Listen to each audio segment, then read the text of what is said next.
we live? You can say, rolling. Whatever you want to say. I don't want to say that.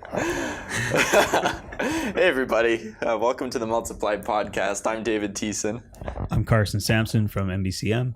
And I'm Sera Project from MB Mission. And we have a big announcement to make. Life transitions. Life is always changing on us, and there's always new things in store. Right. But one of us co-hosts has something extra special in store. Sera? I'm engaged. Sera's engaged. So it was such a painful experience, but I'm very happy about it. I just, sometimes I don't know who's listening to this podcast. I don't know who are you hearing my big news. I'm engaged. Do you care? No. I don't know. But yes, it's a very big life transition for me. It's very exciting. And now I get to call Taylor my fiance instead of my boyfriend. And that's a pretty fun transition. Pretty sweet. How long will you be calling him fiance before you call him husband? Just about 5 months. Just Wow, over that's 5 quick. months. We're hoping for October. Awesome. So. Are you getting married here in town or in Saskatchewan? No, it'll be in Winnipeg area. Excellent. Mm-hmm. Fantastic. Yeah, so that's my big transition news that I am now making. It's pretty fun. I get to wear a nice ring on my finger nowadays. I'm liking it. Pretty exciting. Right on. Mm-hmm. I bet it still sounds weird, though, saying fiance, hey? The first few It times. does. It feels like, it feels like show-offy, my fiance. When really it's just I gotta call him something, and if people don't know his name, then it doesn't mean anything to them if I say, Right. me and Taylor are going to this. They're like, who dat? Mm-hmm. So It carries weight, my fiance. my Right. fiance, And it's we not are your fault. serious. Yeah. Yep, You it's didn't great. come up with the name fiance, so you can't feel bad about I it. assume the French did. Probably. Yeah, I Got that wonder. little accent goo. It sounds right. Girl? Would not know. It's been a while since grade 7 French, so Right. So the reason that, we're talking about that transition because it's obviously a very big piece of my life, but we also thought we would just talk transition a bit today because our guest on the show today is a friend and mentor of mine, Tammy Junghans, and she runs a student group at University of Manitoba, spoiler alert, that is called Segue, which is all about transitions. So we thought we would dig back into our memory vaults to think back on some of our transitions. So guys, talk to us. Let me see. Well, I would like to think that outside of marriage, which you've already got covered, probably one of the biggest transitions for me would have been moving from sort of a high school and working environment. I took some time after high school to work into university and student life. And at which point, a couple of years within being a university student, my parents had moved away, and so I was really getting a real taste of independence. And so I felt that university was challenging at times, and that my course load was heavy, and that I had plenty of things on my plate. And what I really wasn't prepared for was that when I got into the working world, and as a graphic designer working in a studio, what I saw as a heavy course load in school was nothing compared to what the demands that were on me as a professional. And so I think that transition into a career as a working designer was a greater challenge than even transitioning into university school, as a student. So that's a big one for me. Obviously, all those other big life landmarks were adjustments to make, but career-wise, that's where I would feel the biggest transition was. So how do you cope with that, with all the challenges of a new job and everything? Or maybe you didn't cope and you just freaked out, who knows? I quit. He's left. And that's why you're working with us. Right, exactly. I think you learn some efficient workflows on the job that just aren't part of the curriculum. And you have to make tough choices, and you don't marry specific ideas and concepts, whereas as a student you have a lot of time to stew over that stuff, and Right. you hang on a lot of that, and you don't have that luxury. That's all. That's actually something I'm picking up at this job too with the conference, is that there's a lot of new initiatives that we're trying to work out at MB Mission, and you have to be able to let them go sometimes to say, hey, if this idea isn't working, we have to either find people to help make it work or let it go. And letting ideas go, letting initiatives go sucks, but I think that's a big part. Yeah, I think sometimes I heard somebody say there are a lot of great ideas out there, but you can't always grab them, right? Or you can't keep them. Where did I hear that? Oh, wait, that's in the interview yet to come. Another spoiler alert. But the same concept is true, right? I mean, sometimes we can get a lot passionate and about something that's probably not worth pursuing at this point in time, given our workload, given our main focus career-wise or as a ministry. It doesn't mean you won't ever go back to them, but it's time to leave them where they are and focus on the things that you're able to accomplish. Mm-hmm. Life transition for me, I mean, I'm kind of in that decision stage again. I've been working with MB Mission for about 3 years now. And I remember being back in high school and people would ask me what I'm going to do with my life. And it was like this big decision ahead of me, right? And then I'd made the choice to go to university. And then at the end of that, another big decision ahead of me, which job to take. Well, now I'm a few years into a job. And yet again, it's decision time. Do I go for another degree? Do I continue on in this position? Do I look at other ones? It seems like life is always full of those choices. Yeah. And I mean, you, as soon as you settle into one thing, whether it's a job or a living situation or relationship or whatever, things switch on you again. Maybe life would get kind of boring if you didn't get the opportunity to make those major life decisions every now and then, right? Totally, yeah. Mm-hmm. Yeah. So the question is, what makes for a good transition? What kind of things can help you transition in healthy ways and good ways? And that's something that we're going to be talking to Tammy about. Mm-hmm. Absolutely. Should we get started? Let's do it. Let's do it.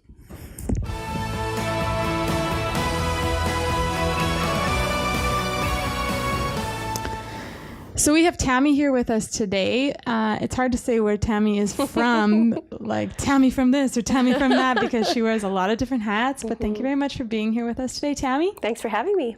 And Tammy has become a good friend and mentor of mine and someone who I always love having conversation with. So I'm really glad we can have conversation with microphones to record it today.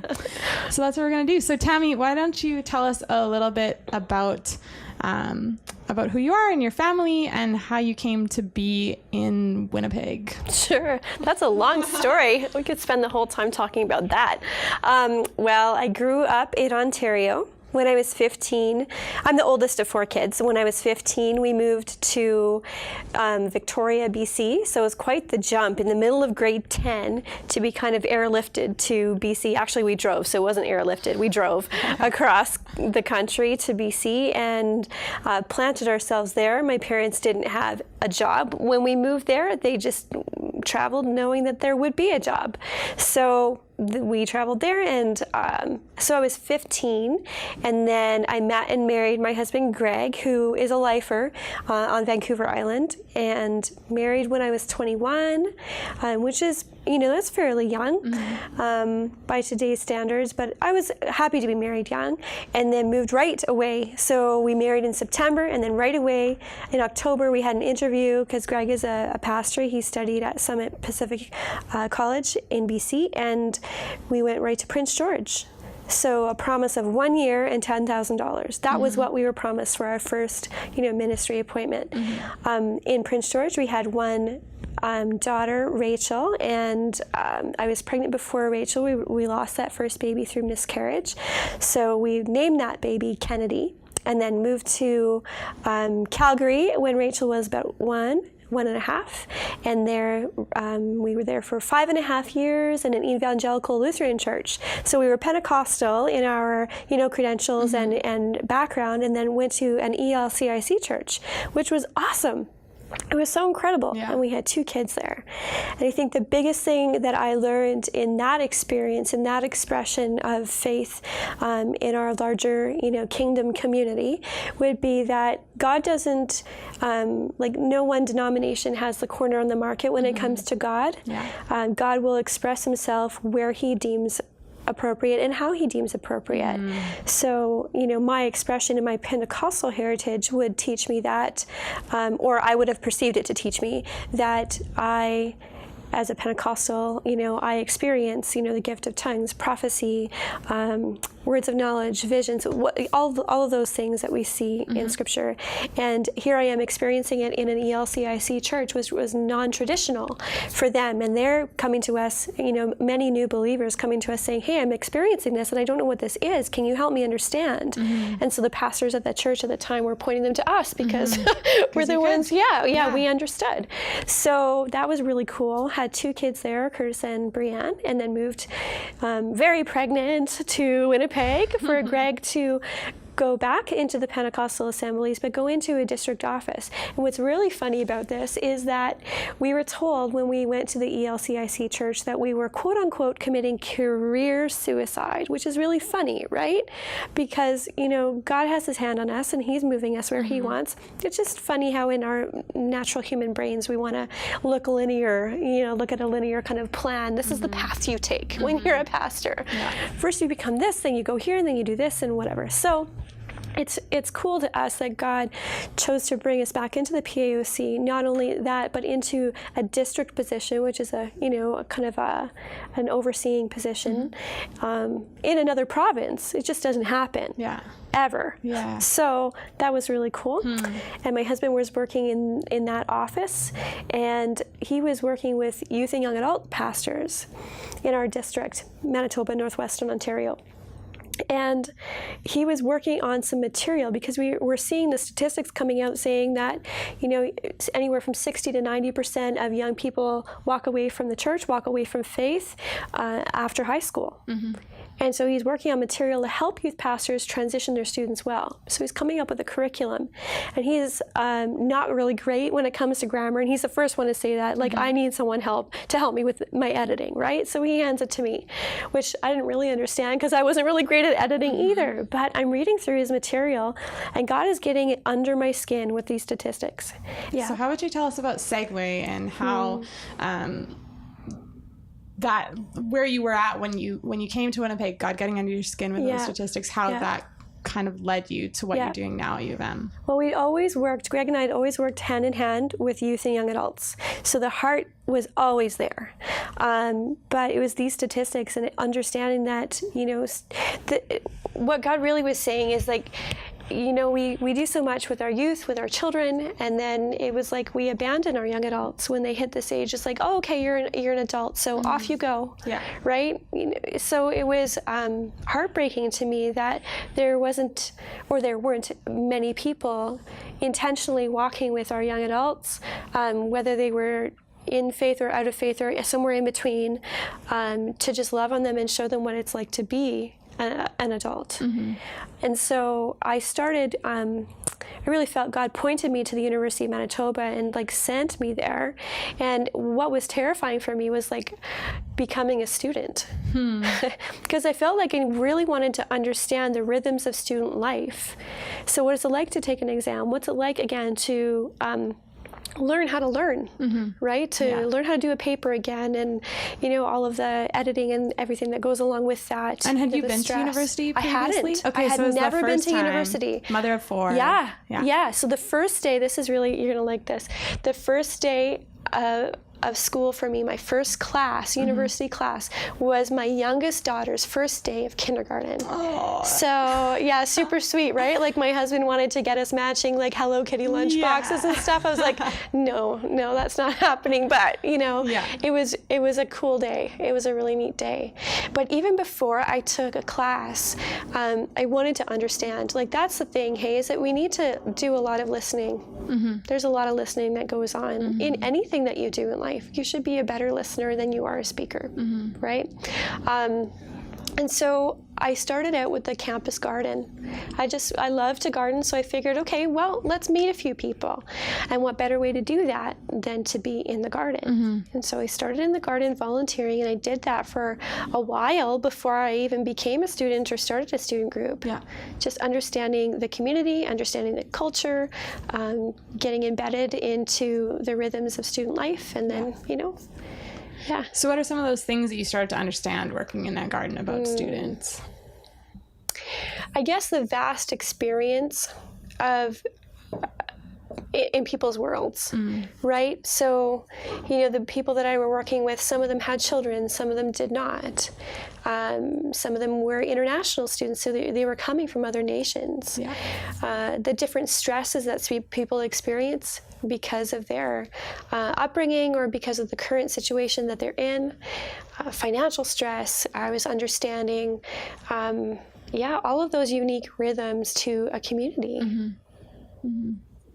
Right down to food, like what's important, what do we value? Yeah. Why do we value it? Yeah. And how can we do this together and value not just our values, but value each other? Yeah. So you started that way, started going to classes, and the reason that you had to take a class is because you had a vision to start this student group. Yeah, right, and had to be a student. Well, I mean, part of it really was like I wanted to be a student so that I could understand. So that was, I figured there would be enough students if I wasn't a student that we could start a student group. And I didn't even know that I wanted to start a student group. Okay. Right? So it was just, I didn't have all the pieces kind of in my mind before I went. Yeah. It was one step at a time. Let's see what the needs are and how we can help meet the needs. Yeah. That was really where it started. So you're kind of just like an anthropologist of students, just going and living among the people. Well, become one, right? Yeah, that's so beautiful. I love it. That. I do. I love it. So I feel like I identify with the culture at the U of M. Yeah. Yeah. So obviously, as I've referenced, there is now a student group, Segue. Yeah, so how about you tell us about that Sure. and the heart behind Segue? Well, I mean, Segue, the word itself means smooth transition from one thing to the next. Isn't that beautiful? It's so perfect. I love that word. And I had thought about using another word, and for whatever reason, that didn't work out. And then this word kind of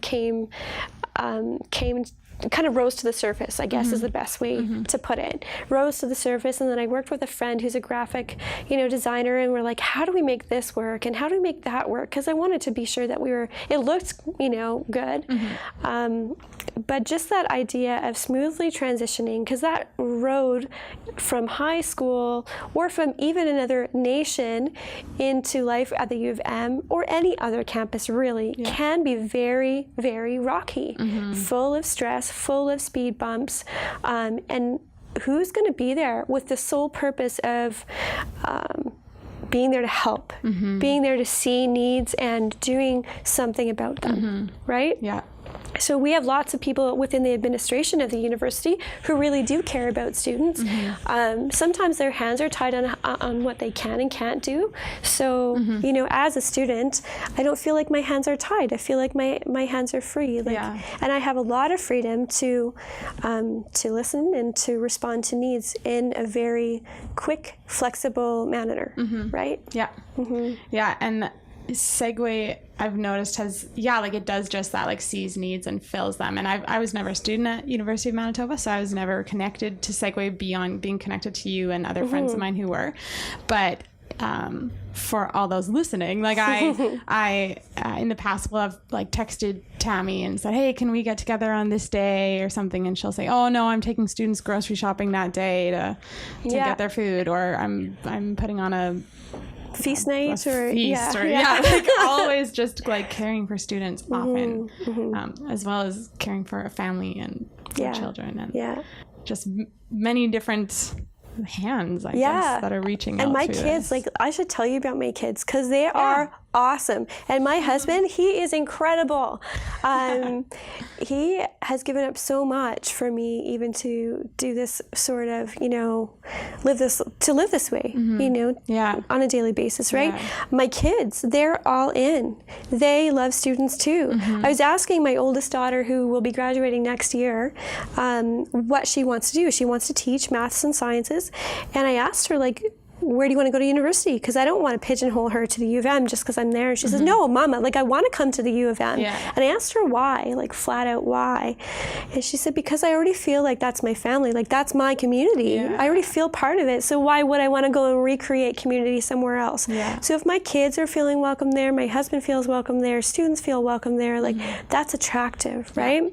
So my oldest daughter, when she was in grade 7 or 8, she caught on to one of the projects we were doing. I think it was the Freedom 10 by 6 year that we were raising $10,000 to help victims of trafficking. It was a few years ago. And she caught the understanding of what it means to live a just life, right? And she wanted to do something about this. So she rallied her friends in her class, junior high class, and they raised $1,000. That's amazing. You know, she's a really cool kid. Yeah. My son is 15, and like all my kids are musical, and he in particular is also athletic, and so he plays ball, he plays football, he's played hockey in the past. Awesome kid, loves Jesus. He's just, he's really cool. He's an influencer of people. My daughter, who's 12, she is my mom and my husband say she's most like me. So I don't know if that's a good thing or a bad thing for her, but hopefully she takes the best qualities and is able to kind of run with them. She's incredible. She's very gifted, very talented. She's very hospitable. And if she sees something that needs doing, she'll just do it. Yeah. You know, she's great that way. My youngest is our court jester. She is always, hospitality is who she is. So I'll give you an example. Like we had a young woman at our church, Converge, our church plant, which we'll talk about in a while. She knew that this young woman, she didn't really like to sing. For whatever reason, in her past, she just didn't like to sing in a church gathering.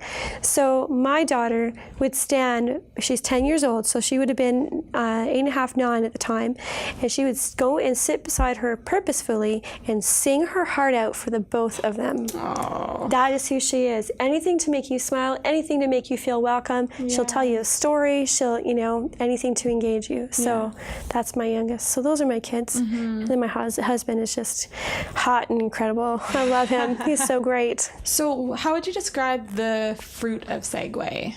Like what have you seen come out of it? What are some of the stories? Sure.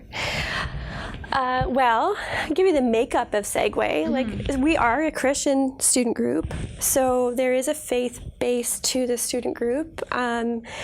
But our focus is kind of threefold. So we do want to build faith community on campus, just meaning that we don't want to do life alone. And for people exploring faith, exploring spirituality, that shouldn't be done alone either. We should do that in community. Let's have our questions together, put them all on the table, let's sort them out, sift them out together.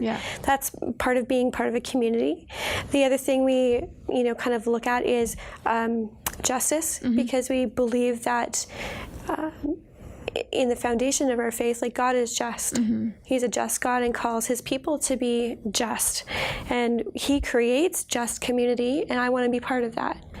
Right? So justice is a big part of our DNA, and I think a lot of students who, even non-believing students, they connect with us at that point. If in nowhere else in what we do, they'll connect with us there, because everyone wants to do good in the world. Everyone wants to see good done in the world and be a part of that. So why not do that together?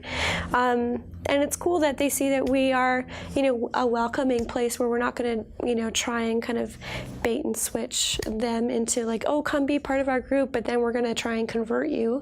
That's not, like, we just want to love people. So the third thing that we focus on is helping students to transition well, which is what Segue means, right? Which is what we were talking about. So that help in transitioning can come in a number of different ways. Spiritual care, we do have book and Bible studies, and we have a manliness study, because our guys, they love being mentored by, the individual like John, who comes in on Mondays, and he just, teaches them what manliness is, right? It's really a cool kind of group that they've formed there. So what does that look like? Like, what kind of... they pick books and they talk about stuff, whether it's spirituality, talking about God, or they're talking about how to use a straight razor, like, it can be anything. How to change the oil. Not that only men can do that. Don't hear me say that. But, young men want Just things relevant. Older men they do want things relevant to them, and they want older men in their lives, right? And in what we've seen in our homes that are, often single parent homes or not always healthy homes, people are craving healthy relationship. Our young women want that too. I want that, and I'm not that young. Like, I'm 40, and I want that in my life. So it's a really interesting kind of thing we were experimenting with that just kind of took off. Students also don't know how to cook, so some of that transition, or a lot don't, but one of the transitions in that was helping students learn. So we do these things called feast nights, where we'll take students to the grocery store with our menu and our grocery list, teach them how to shop for the groceries they need, bring them back to either our place or another location, and we'll cook it together, we'll eat together, and we'll clean up together and just have some fun. It's been great. And this year we've partnered with other groups on it too. So like the campus garden group, our first feast night of the year, we had the campus garden group involved. So it's been good for cross-pollinating our groups and just building a relationship on campus. Yeah, that's another element that I've always noticed about your stories about Segue is the really positive relationships that you've been able to build with other student groups and the student association. So how about you tell us a little bit about your relationship with them and how Segue as such a heart for Jesus, but also such a heart to love everyone, and like you said, but isn't that his heart? If that's his heart, then why shouldn't we be doing that? And what does that look like? Well, for me, it looks like making sure that our students union in particular, making sure they're cared for, making sure that they know that they are loved, they are for who they are, for what they're doing, for everything. We just care about them, just to care. And I think they know that. I think they feel that. So when I walk into the UMSU office and, run into one of the executives, they know that I care about them. So, they may choose to share with me what they're going through. They may choose not to share with me. That's totally on them. But they know that they've got a listening ear. Someone who genuinely cares and isn't going to, share their stories with the world, right? Right? Because, the confidentiality is important. The relationships you want to protect. So, and I do genuinely love them. It's been really cool, too, through every year that we've had elections to get to know the variety of personalities and to see people from the time that they've started and, in their career in UMSU, I guess, to moving on to other things. That's been really fun, too.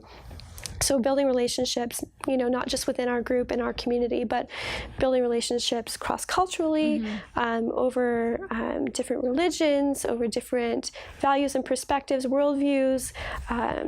It's been really cool. Yeah.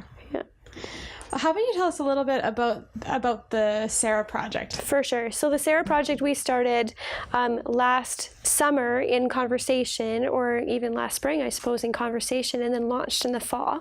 And the idea was that we would go to even in the beginning, the idea was not that we would go to Romania, but that we would provide for this particular organization reaching out Romania, we would provide a greenhouse for their shelter for the girls to learn how to garden. These are young teen girls, and they had expressed an interest in this. So it wasn't like we were imposing anything on them. They expressed interest in this, wanted this. And so based on that, we put the project together with ERDO, that's Emergency Relief and Development overseas. And so we put the project together with them and researched what it would cost to put a greenhouse on the property. So students are not just raising funds, but they actually formed the project themselves, did the research, looked into stuff, and formed a plan. So they're using their education not just to get a great job, get your education, get a great job, make a lot of money, buy a lot of stuff. That's what our culture tells us to do. But what we want to do is teach our students to get your education. That's awesome. Maybe even get a great job and make a lot of money, but give the money to people who need it, right? Or use your education to benefit others in some way, shape, or form. And so we had a variety of disciplines even coming together on this project. Someone who was doing their criminology degree and working with incarcerated youth. Someone in environmental studies who really cares about food and food security. Yeah. 2 students who are going into education, one languages, one just other studies. And so it was cool to see the variety of personalities. Someone in psychology who wants to incorporate horticultural therapy into her future work as a psychologist. So we had such a cool variety of people. Those are the people who actually went on the trip, but they were all involved from the very start and all deeply engaged from the very start. We had other students who were involved on a per event kind of basis as well. So, use your passion. So we had some students who are gamers and they love League of Legends and they love Super Smash Brothers. So we put together our first tournament, League of Legends and Super Smash Brothers tournament. And one student in particular put in like several hours. I'm talking like probably 30 to 60 hours during his reading week. Wow. During his reading week, just watching the games and making sure everything was playing out right. Pun intended. So, we used different passions and different skills to benefit others. So whatever that was, baking, we did bake sales, which is pretty common when you're doing stuff. But, we tried to mix it up and just do brownies, only brownies, different kinds of brownies, right? Okay. It was just fun, right? Fun and challenge. different. Yeah. Christmas cookies, selling Christmas cookies on campus. Like I said, the League of Legends fundraiser, we did, an event at the end of the year before we went on the trip as well, just to share the whole story about, what we've done and what we were planning on doing. So our students raised over $19,000 this year. Wow. Yeah. Yeah. Yeah. It was really amazing to see all those things come together. One of our students, the one working on the League of Legends Super Smash tournament, his dad knew someone who gave us $5,000. It wasn't even a direct connection. It was the student's dad's friend who likes, philanthropy and decided, he heard about this and just wrote a check. Yeah. Like, here you go, $5,000. And it was at that point that I was actually considering pulling the plug on the project. No one knew that. It was just something I was experiencing a lot of frustration. It felt like we weren't getting anywhere. We weren't actually going to be doing something helpful. And my own frustration was taking over. And it was like in that moment, God handed that money to me to say, and obviously it's not for me. We know that, right? But allowed me to experience that, to say, I care about these girls more than I care about your frustration with the details of the project. Yeah. It was a really neat experience for me, and very hard at the same time. Pulled, a deep root out in me that needed pulling. But yeah, how cool is that? Yeah. And he uses these situations really to grow and stretch and remind us of who he is and what he's doing in our lives and where he's at work and where we get to partner with him in his work. I like that. So tell us a little bit about Reaching Out Romania and who are the girls that you were working with and building this greenhouse for? Well, the girls of Reaching Out Romania, they are Romanian girls, and they come to the shelter from a number of different ways, sometimes through the government, sometimes through rescue projects that Yana will head. Yana is the head of the Reaching Out Romania organization. I met her a few years ago, and I went out there 2 years ago myself with a few others to visit the shelter and look into a few things. So I knew the area, I knew where we were going, and we weren't going blind. And I mean, they can house up to 17 girls in the shelter, but a good number is about 12. That's a good full shelter. Right now, at least when we were there were around 9. And there's a high turnover rate, and not all of the girls can go to school for different reasons, but a lot of them are attending school and finishing their high school.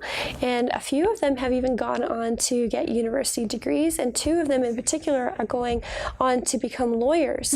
So that's really cool. Wow, and their whole thing is to come back and invest and help out the shelter as lawyers. So that's so cool. Yeah, it's a really neat neat organization. And have they all been involved in like victims of trafficking in the past? Is that the common link? Yeah, that is the common link. Yeah. So, and it's the only government approved underage shelter in all of Romania. Wow. So this isn't for women. This is for teens. So girls. Yeah. Talking children. Like one of the girls there was there. 2 of them were there 2 years ago when I was there, and they are now 15. So 2 years ago when I was there, they weren't 15, and they'd been there for a while already. Yeah. So you get the idea that these are children. They're children. Yeah. You know, and as a mom of three daughters and a son, these conversations need to be had about what leads to trafficking, why is it an issue, what are the interconnected issues, and that's what I've learned too, that, you know, there aren't standalone issues, really. Everything is connected. And so, you know, we can highlight, you know, human trafficking, just like water issues and digging wells kind of had its day with us. You know, human trafficking is kind of having its day with us. But we do need to remember that all of these issues are interconnected, and no one issue is more important than another. Some of the interconnected issues obviously are pornography. You know, you look at a piece of porn, whether it's in print or online, and you're feeding an industry that exploits people. Children. But these girls come from different backgrounds, a lot of different stories, and a lot of different tragic stories. Yeah. But it's really a house full of girls. It's a house full of teenage girls. They love to play. They love Justin Bieber. It's unfortunate, you know, but they love the music videos. They love to dress up. They love makeup. They also are very hardworking. In Romania, it's not typical to see girls doing the hard manual labor that we were doing while we were there. Yeah. And to have the girls from the shelter come out and help us with like cutting down a few trees and clearing some bush, like you should have seen them. Yeah. You'd have been so impressed by these girls. I was absolutely blown away. Yeah. Blown away. They want this. Yeah. That's the thing, right? Yeah. They want this that bad. And so they also listened to us talk. We prepared teachings for them on how to grow in a greenhouse, because it's different than just planting in your backyard. You know, there are other things you have to kind of take into consideration. Heating, ventilation, fertilizing, all kinds of stuff, pollination. So, you know, we taught them those things as well. And we plan on continuing the relationship, and it wasn't a one-off. This is something a lot of our students care about. So, you know, we want to continue to help. So as issues come up, they can Skype with us, send us an email. We can reach into our resources even at the university, go to the ag faculty and ask someone, you know. So it's cool how we get to use, again, our education and the resources we have here to benefit others halfway across the world. Yeah. So in Romania, you mentioned the human trafficking and some of the food justice as well. I mean, it's a greenhouse. Is that also some of the justice initiatives you're doing here in Winnipeg? Because you mentioned justice being one of the central like tenets of what you do. What does justice look like here at home? Absolutely. It's a great question.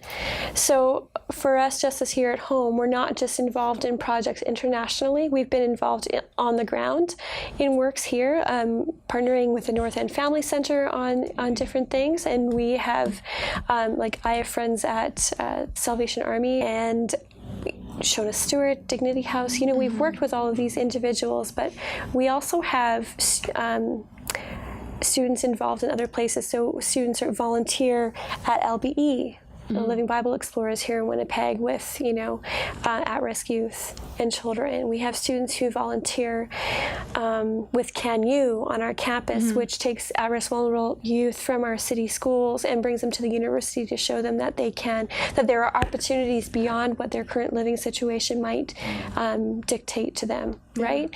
So there are lots of students volunteering in other places. So it's not just a one-off, like, oh, that's cool, you did a project. It's becoming a lifestyle for them. It's changing their outlook. It's changing how they view people. Yeah. It's changing how they love people, which, I mean, how cool to be involved in that, changing someone's mind, pointing them to loving others. That to me is the heart of Jesus, isn't it? Yeah, like, he doesn't teaching us to love each other. Yeah. Does it ever get political too? I mean, you mentioned that you're so close to the board and like the student union and so on. Like, I just sometimes it feels easy to perceive a divide between the ministry you do in a church or like, and then like the politics side. But do you find there's smudging there? You know, yes and no. Probably it is the best answer. Like, I don't get political. What I feel I'm supposed to do is love them through their choices. So whatever they decide their policies are going to be, whether I agree with them or not, is not the issue. You know, I can speak my piece in an appropriate forum, never taking advantage of the relationship. But my goal is to love people where they're at, if that makes sense. So are there politics on our campus? Absolutely. Am I involved in them? I don't think so. I try not to be. Anytime there's elections or anything like that, everyone who is campaigning is welcome. And I will go to each of them and I'll say, you are welcome to come and share your campaign platform to our students, anyone. So I don't ever pick one slate and say, oh, this is who Segue is voting for. Yeah. That is not me. I don't like that, not even a little bit. You know, do we talk policies and stuff? Do we talk about it in our office? Sure. Have issues come up with our politics on campus and our students have wanted to talk through them? Yeah. So let's talk through them. Yeah. What does this look like? Why is it okay? Why is it not okay? What do you agree with? What don't you agree with? Why? Without ever saying like, oh, you're horrible for believing that or thinking that, or no, it's not like that. It's an open, welcoming group. You're welcome to share your opinion. So another really cool ministry that you're involved in is Red Frogs. Yeah. Let's talk about that. Red Frogs is so fun. Red Frogs to me encompasses all of these things. It encompasses transitioning students well. It encompasses justice. And it also encompasses building community on campus. We know, like with Red Frogs, it's an international organization. So it started in Australia in the 90s. Andy Gurley has just actually come through Winnipeg for his first time. And he's a cool guy. He started in Australia, and you can go look up that story. But here in Winnipeg, what it looks like on our campus is safeguarding a generation. So that's the kind of crux of it, is safeguarding a generation. It's on campuses across Canada now, spreading like wildfire. It's so awesome. Student unions are requesting it. How quickly can you get a Red Frogs team here? When can you get set up here for our campus? And for us, we do hydration stations. So what it looks like is we get invited to the parties on campus, and we go in, we set up our tent, we set up our table. We've got either a cotton candy machine or a popcorn machine that we can bring, and we bring the fun. Like, we hand out water, we hand out freezies, we hand out cookies. We have a lady who bakes us cookies like crazy. It's so awesome. I love it. And so we just freeze them and bring them out as we need them. Yeah. Our cookie lady rocks. And we have churches and other organizations who collect freezies for us throughout the year. Kind of end of summer is a good time to kind of stock up because they go on sale, clearing them out. And we hand out free stuff. And we go in teams into the parties looking for people who might be vulnerable while we're handing out stuff, because, you know, at parties, people, you know, can become intoxicated and not always know what they're doing, what choices they're making. And there are predators at these events as well who are looking for an easy mark. So we want to be there to help people who might be vulnerable and to safeguard. So we've had the question, like, well, do you feel like this is enabling the behavior? And we absolutely do not think we're enabling any sort of destructive behavior. We believe that we are in the middle of it, planted in the middle of it, to love students where they're at. Yeah. Really. Yeah. So we do that. We do grocery runs. So we take students weekly from residents to go get their groceries and come back. Especially in the, you know, in our frigid winters, it's extremely helpful, because walking even across the parking lot to a bus stop, carrying a case of water and the groceries you need for the week, come on. Like, it's horrible in minus 50. So we do that, and we love building relationship with them along the way. So that's pretty fun. And then there is also a big project that you and your husband have teamed up on, which is the church plant that you've mentioned. Yeah. So way back when we kind of started dreaming about, okay, what would it be like to go and love the campus, to serve the campus? What would that look like? So he had kind of written down like a 5-year plan of, okay, well, we could do this and then this and then this. And then, life happened and it got lost in the shuffle of things. And it wasn't too long ago that he pulled it out and showed it to me. He's like, Tammy, look at this. Like, we're actually on track. Like we said, maybe we'd start a student group or some sort of like form of student community, and then eventually plant a faith community, plant a church, plant a gathering. And we're right on track for that kind of 5-year plan that we feel like God kind of put on his heart a number of years ago. Yeah. So it's kind of neat to kind of look back at that and go, wow, this was not our idea. Not at all our idea. And here it is coming to fruition. So what does that look like? I mean, it's a gathering of about 40, 45 people, all in different stages of their journey, in faith or not in faith. We have people who join us from Korea, from China, from Russia, from, India, from all parts of the world, who are kind of converging, and that's Converge is the name of the church community, converging in one location. It's kind of like our campus, like so many people coming from other nations, over 100 nations represented on our campus. It's crazy. Isn't that crazy? Like over 100 nations coming to us. Cool. I love it. All the experiences we get to, engage in with them. So we meet on Saturdays at 5:30. We have a mix of students and families. We have a bunch of kids, which is really fun too. And it's a gathering that, we first open with some music and then some teaching and then discussion around tables and then potluck every week. It's we have a family dinner every week. It's really fun.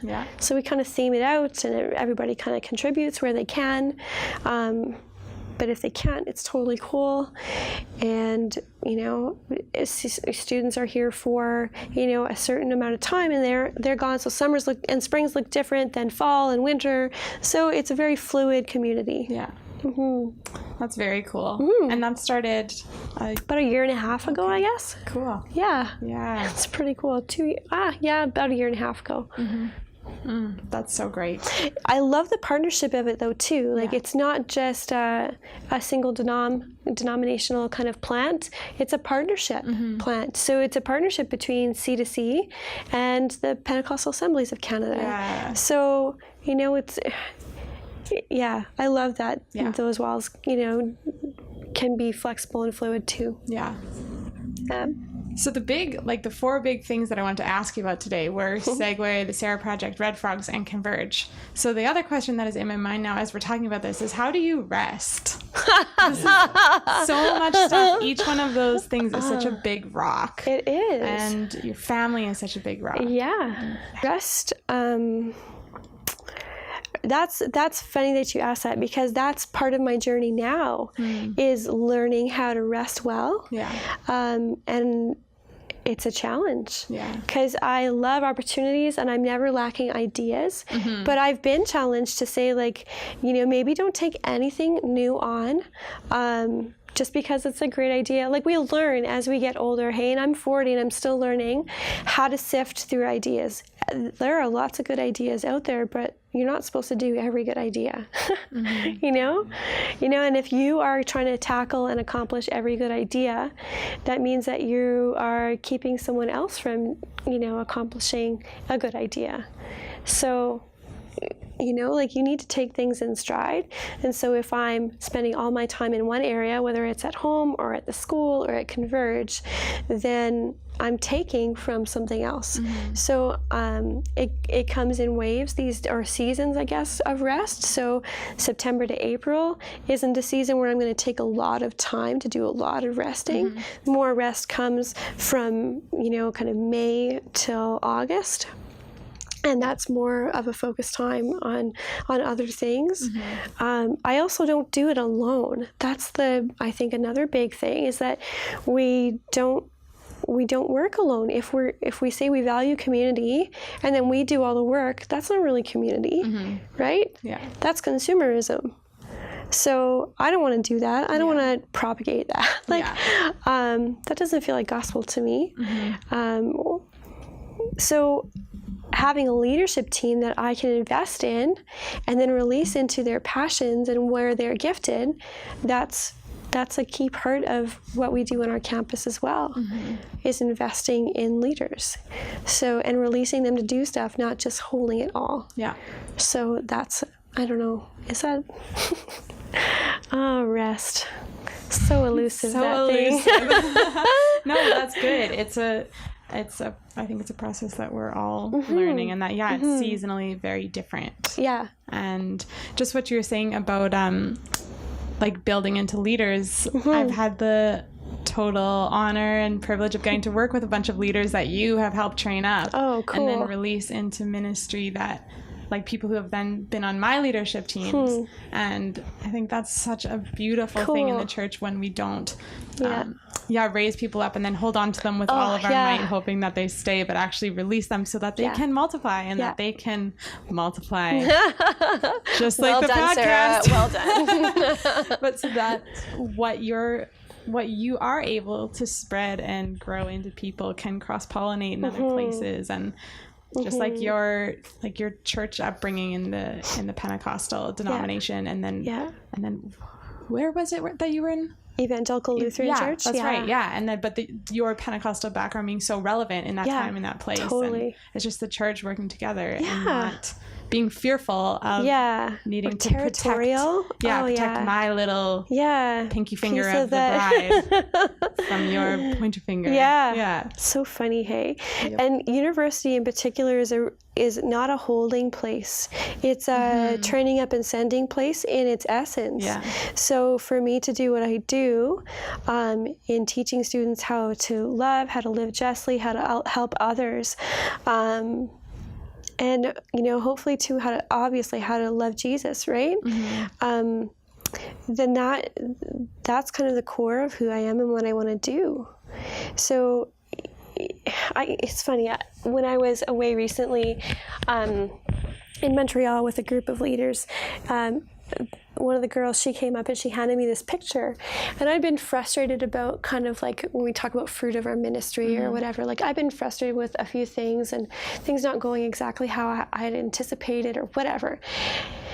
And she gave me this beautiful picture of someone blowing on a dandelion. And so the seeds just kind of being spread. And she's like, you might not see all of that here, but you don't know where people are at in different stages of their journey and where they're going to land and what they're going to do and what the fruit is going to be, what it's going to look like. So this is your job. Just blow on the dandelion. Just blow on the dandelion. I'm like, wow. So that takes control again out of my hands. Because naturally as humans, don't we want to be in control? Like we want to like manage where the pieces on the board go and what it looks like, and cool to be able to just release control and say, okay, I know what my job is. My job is to blow this dandelion and release these amazing people into the world, right? So I'm glad that you've been blessed by leaders that we've been able to train up and release, because that's what I want. So that's cool. Thanks for that. You're welcome. No, thank you. Very mutually beneficial. Well, thank you so much for coming and talking with us today. And just sharing your wisdom and your story and your heart. And at the bottom line of everything that you've said, I just keep hearing, like love people the way that Jesus loved people, and without judgment and without shame, but with honesty and with truth and with the truth of the gospel. Right. And see how it transforms. Well, and it's so like, there's just that scripture, right, that says like, love the Lord your God with all your heart, soul, mind, and strength, and love your neighbor as yourself. Like, just love other people, love God. Like, it's not hard. It's not that it's not hard. It can be difficult, right, to love some people. I know people have a hard time loving me sometimes, and for good reason, because none of us are perfect, right? But like, love God, love others. That's it.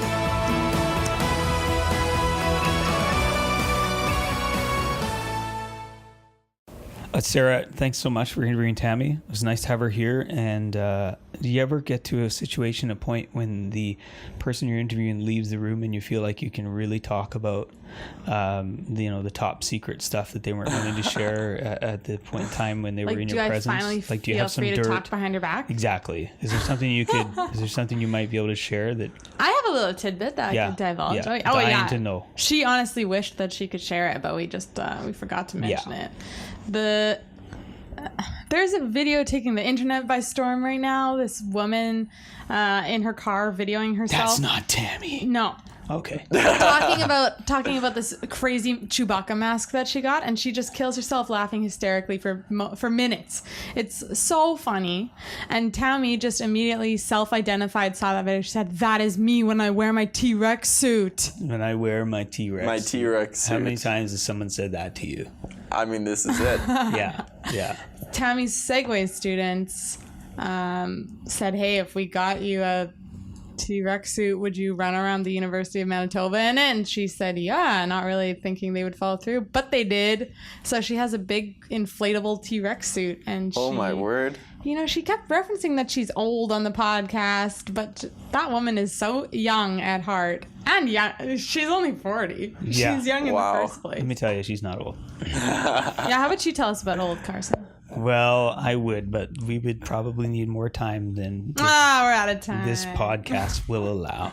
I don't own a T-Rex suit. I will be doing a dad's dance later this next month, where all the fathers of the young boys and girls at the dance studio perform, and I do get to wear a pretty cool Rocky Balboa boxing outfit. That's very cute. So that's it for me with crazy costumes. Do either of you have anything you wish to dig out of the closet before we go?